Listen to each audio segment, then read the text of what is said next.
Vamos entrar num assunto extremamente dolorido, delicado, que é justamente os 60 anos do golpe de 64. Como que isso foi ontem abordado por políticos brasileiros e militares, inclusive, né? Me chamou muita atenção, né, parte deles celebrando os 60 anos do golpe nas redes sociais, assim, abertamente, sem nenhum pudor diante do que nós estamos debruçados neste momento. A entender a tentativa de golpe de 22, né, a trazer aí para a justiça quem são os responsáveis pela tentativa de golpe de 22, e esses parlamentares, como o Ricardo Salles, que inclusive tem o desejo também de ser candidato à Prefeitura de São Paulo, briga por isso, ele é do PL, ele que foi ministro de Bolsonaro, colocou lá uma imagem de um homem melancia, que é como eles chamam os militares, que eles falam que militares são vermelhos por dentro, comunistas por dentro e verdes por fora. Coloca lá uma provocação aos militares que estão na ativa hoje, que foram os responsáveis ali por evitar ou não dar sequência às ideias golpistas do Bolsonaro, fazendo uma provocação e falando, olha, que nesse aniversário de 60 anos da Revolução, cumpre lembrar que se os generais da época fossem iguais aos melancias de hoje, o Brasil teria se tornado um país comunista. Como é que você analisa isso, hein, o Reinaldo? Quer dizer, ele claramente mostra ali que ele desejaria um golpe em 22? Sim. Bom, primeiro, a ignorância específica do Ricardo Salles, o que, obviamente, não surpreende, né? É, o Ricardo Salles, essa é uma triste figura, né? Ele era de um movimentozinho michuruca aqui chamado Endireita Brasil, né? Não era um movimento, gente, era um trocadilho, né? Tanto é que ele não conseguia se eleger nem deputado estadual, né? Ficava ali na faixa dos 20 mil votos. Quando ele se gruda no bolsonarismo e tal, aí então ele ascende, e no Ministério do Meio Ambiente, sempre lembrando, né? Enquanto eles brigam, a gente abre a porteira para passar a boiada, né? Então ele se tornou esse ídolo da extrema-direita. Bom, ele e outros, quando vêm com essas formulações, a única coisa, sabe que eu fico satisfeito nisso? É porque eles não ajudam o Bolsonaro em nada. O que o Ricardo Salles está dizendo? Olha, ele e outros, sim, pertencíamos a uma turma de golpistas. Ele, como um bolsonarista fanático, está revelando aquilo que os bolsonaristas fanáticos queriam. E já se sabe, Bolsonaro também. Golpe, não é isso? Bolsonaro queria golpe, ficou claro naquela reunião de 5 de julho de 2022. Bom, primeiro ficou claro ao longo dos 4 anos de mandato, né? Como eu costumo dizer, nos dois discursos de posse, já tinha semente ali de golpismo. Ao longo dos 4 anos de mandato, na reunião de 5 de julho, que era como aquela reunião foi feita para ver como é que nós vamos impedir a eleição. Que fique claro, é para isso que se fez aquela reunião. Como é que nós vamos impedir a eleição? Depois houve as minutas golpistas depois da vitória do Lula, e aí aconteceu finalmente o 8 de janeiro, porque, enfim, as coisas estavam armadas ali. Então, o que esse rapaz diz, né, que é essa delinquência aí, olha, sim, a ideia era golpe mesmo. Os generais fizeram a coisa certa lá em 64, quando deram o golpe, fizeram a coisa errada agora, porque é um bando de melancia, né? E também revela a insatisfação da extrema-direita com a parte legalista das Forças Armadas. Então, isso que o Ricardo Salles faz evidencia que havia a articulação golpista. É mais como se precisasse, nem precisava, mas evidencia a articulação golpista, né? Houvesse um. Veja só, se aplica o estatuto, o código de ética da Câmara, esse cara deveria ser cassado. Não vai ser. Não vai ser. Porque ele está defendendo um modelo de intervenção que agride o próprio parlamento, não é? Que tira prerrogativas. Golpes de Estado costumam tirar prerrogativas também do legislativo, né? Então deveria ser cassado. Deveria ter um procedimento no Conselho de Ética, não vai ter, né? Isso é muito ruim, evidencia um momento de degeneração da política brasileira, né? Não só ele, há outros, que é essa safra do bolsonarismo, é isso que eu disse, esse mergulho no abismo, né? Que representou, que veio junto com o Lava Jato e não sei o quê, que permitiu a ascensão de Bolsonaro, e dessa gente aí. Porque não se trata, quando você defende golpe de Estado, veja, não é, não pode ter conservador no Brasil? Que isso, claro que pode.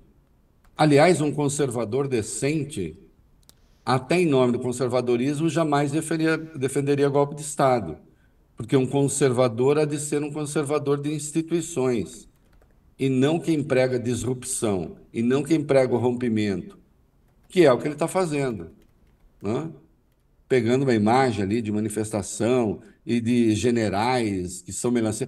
E essa tese absurda, né? Ao contrário, o que as Forças Armadas brasileiras precisam é modernizar a sua visão de mundo, ainda uma visão de mundo bastante atrasada, ainda pautada pela Guerra Fria, com bibliografia ainda atrasada, né? É bem o contrário do que diz este senhor, né?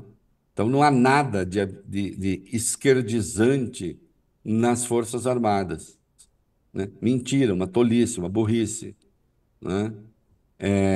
Mas é isso. O que é o bolsonarismo? O bolsonarismo é o seguinte: quem não está comigo é comunista. É isso. Quem não está comigo é comunista. Você concorda comigo? Não, então você é comunista. Os militares quiseram dar golpe? Não, teve uma parte que não quis. Então eles são comunistas, eles são vermelhos por dentro.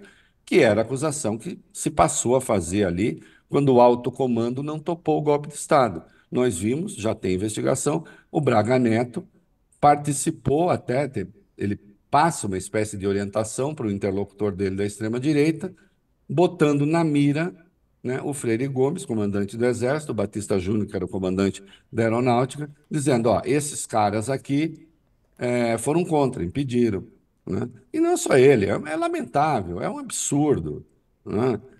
Comemorando o que foi 64 quê? Golpe. E ele queria golpe de novo, como em 64, né? E assim como 64 buscou uma fachada legal, eles queriam uma fachada legal agora, né? É preciso dizer, nós tivemos fachada legal até para o AI-5. O AI-5, que foi a ditadura absoluta, outro dia eu comentei aqui, o preâmbulo do AI-5 fala em democracia, dona Fabio, fala em democracia. Então nós vamos instituir a ditadura absoluta para defender a verdadeira democracia. A verdadeira, porque isso que esses caras querem é falsa. Quem é a democracia verdadeira? Nós, né?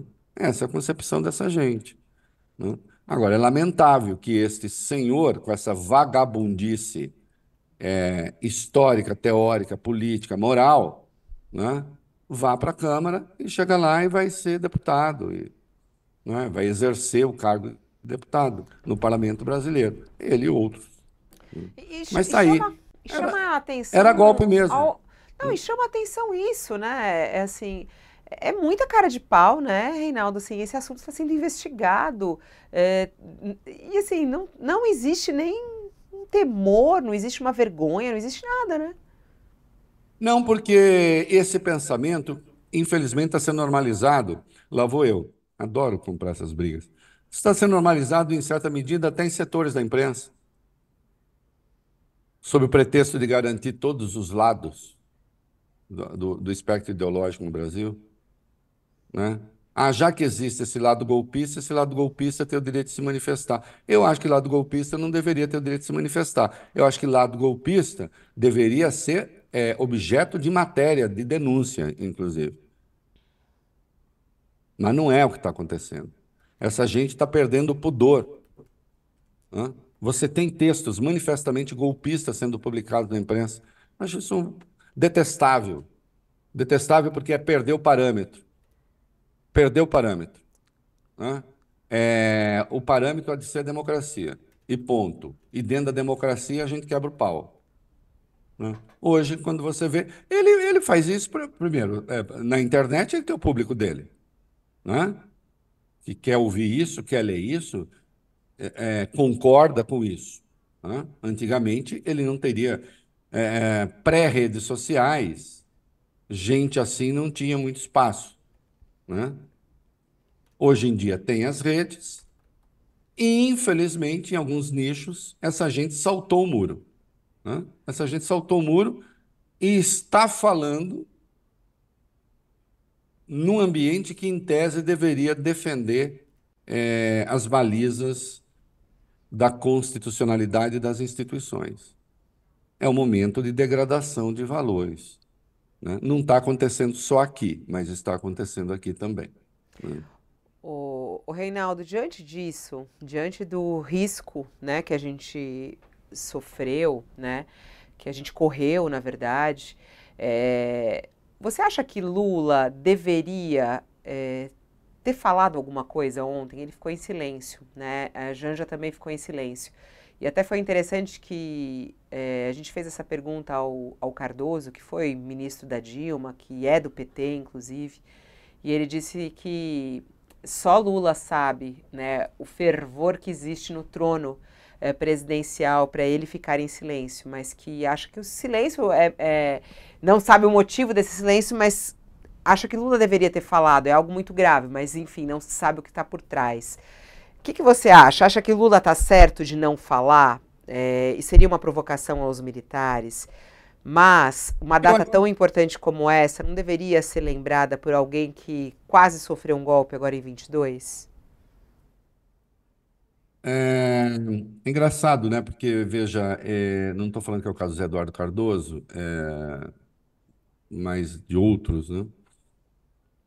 O Lula, o Lula é acusado de desvio esquerdista em relação à Petrobras, de desvio esquerdista em relação à Vale, de desvio esquerdista em relação a Israel, de desvio esquerdista em relação à Rússia, de desvio esquerdista em relação ao déficit primário, de desvio esquerdista quando combate a política de juros do Banco Central, de desvio esquerdista.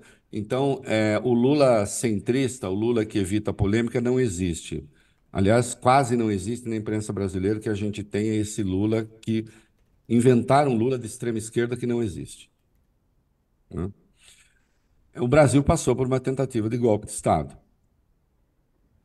O Lula demitiu o comandante do Exército no primeiro mês de governo, né? E teve de demitir. Punições vão acontecer nas Forças Armadas e é preciso, inclusive, que fiquemos atentos para que elas realmente se efetivem. Né? Eu acho que o Lula fez, evitou aquilo que vivem pedindo para ele fazer, né? Evitou a polarização, porque se o Lula parte para. Que primeiro tinha uma ordem nos quartéis que não era para se referir a 64, que já tinha acontecido em governos anteriores do PT, foi o Bolsonaro que voltou com as mensagens alusivas a 1964. O que o Lula fez foi, quero mirar no futuro. O governo não fala de 64, mas a sociedade fala. E eu vi em vários lugares, ministros participam de manifestação, mesmo Lula. Bom, os ministros podem participar como pessoas disso, daquilo. O PT pode participar. Eu acho que o Lula, com a devida vênia, eu acho que o Lula fez bem em esfriar o tema. Acho que o Lula fez bem em esfriar o tema porque não é esse, de novo, não é isso, não é esse o tema que interessa agora. Discutir esse tema interessa à extrema-direita, porque ela tem uma base super inflamada que está querendo botar fogo e de novo. Tal. O Lula está. Não é isso? Não dizem para ele se esquecer, tal. Acho que ele fez a coisa correta e também, certamente, com mais elementos para tomar decisões do que nós sabemos, né? Será que interessa uma eventual tensão militar agora? Será que a contaminação nas Forças Armadas não pode ter sido maior do que a gente imagina, do que a gente sabe? Ninguém vai acusar o Lula de ser simpático a 64, não é mesmo? Quem quase foi derrubado por um outro golpe foi ele, né? Então eu acho que ele fez bem em dizer: esse não é o tema, meu tema é outro, né? E a sociedade que tem que se organize, né? Porque as medidas que têm de ser tomadas na esfera judicial estão sendo tomadas. Ele debelou ou está debelando focos de insatisfação nas Forças Armadas e segue a vida, né? Eu, de qualquer modo, acho curioso que aqueles que pregam que o Lula se cale sobre quase tudo quisessem agora defendam que o Lula se manifestasse sobre 1964, sabendo que isso ia alimentar a extrema-direita. Agora, isso não é simpatia por 1964, obviamente, né? Lula foi punido pela ditadura, ele não foi beneficiado pela ditadura, né? Lula surge na contestação da ditadura. O partido que o Lula criou, inclusive, na vigência da ditadura, foi o partido que ajudou a desarmar e a desarticular essa ditadura, né? E quem quase caiu foi ele, não foram outros, né? Agora, é claro que, aliás, uma boa pergunta, né? Esses que se dizem de centro no Brasil fizeram o quê sobre 1964? Olha a armadilha. Que nós temos hoje um grande negócio, ao centro, cadê o centro? Cadê o centro? Onde estão as pessoas de centro para falar sobre ditadura? Falaram o quê? Nada também. Sem estarem no governo? O Lula está no governo, né? E isso é coisa da sociedade. A sociedade que se organize, que proteste, né? Considerando o momento que o Brasil passou, eu acho que ele agiu bem. Acho que ele foi prudente em fazer isso, né? Até porque está aí, né? Apareceram as lorpas defendendo a ditadura. O que que é? Será que o Lula agora vai ter que bater boca com o Ricardo Salles? Bolsonaro ficou quieto porque também a esse grau de burrice não chega. Será que Lula tem que bater boca com o general Milton Mourão? Ele, Lula? Né? Será que o governo tem que se converter? Todos, vamos agora exorcizar 1964, não sei o quê. Acho que o presidente fez a coisa correta, né? E certamente com mais informações do que nós temos. Isso é muito interessante. Quando o Cardoso fala disso, ele falou: a gente não sabe. Porque ele já teve muito do lado de lá, sabe como é, né? Enfim, e a gente correu muito risco, né? E ainda corre, segundo alguns, né? O Reinaldo dá medo, né? Não se sabe. Veja, eu acho que corre no seguinte sentido. Eu não acho que o perigo fascistoide no Brasil tenha sido debelado.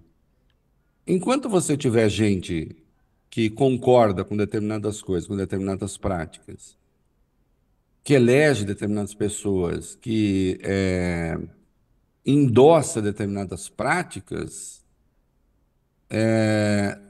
você corre risco. Eu vi agora a série de dados da pesquisa Datafolha. Você acha que não, a maioria quer democracia, a maioria não quer contra a ditadura, a maioria. O problema é que as pessoas falam: você gosta de democracia? Ah, gosto, tal. Você acha que gente que não acredita em Deus devia ser banida da política? Também é muito provável que vai ter uma maioria dizendo que sim. Essa pergunta não é feita desse jeito, mas você tem um viés né, meio teocrático ou simpático à teocracia crescente na sociedade brasileira, que também é muito ruim. O cara não diz que ele gosta de ditadura porque ele sabe que isso é feio, ou que não gosta de democracia porque ele sabe que isso é feio. Agora, quando você vai pegar os valores, nos valores há um desvio aí para a direita, não é só aqui no Brasil, insisto, nas democracias mundo afora, muito perigoso ainda, né? Você, você pode ter coisas, tentações autoritárias, não precisa nem ter tanque na rua para isso necessariamente, né? Pode fazer isso, inclusive, pela via congressual. Enquanto falamos aqui, tem congressista tramando a impunidade dos senhores parlamentares, né? Tentando tirar o Supremo, não vai dar tempo da gente falar hoje, tentando tirar o Supremo de determinados temas e jogar tudo lá para a primeira instância, lá, né? Lá naqueles lugares onde os brasões da vida ficariam impunes para sempre, né? Então, é ruim, né? Eu não acho que a democracia não é esse negócio assim, temos democracia e nada mais vai nos abalar, não é verdade. Não é verdade. A gente corre risco ainda, né? É bom que fique É. claro.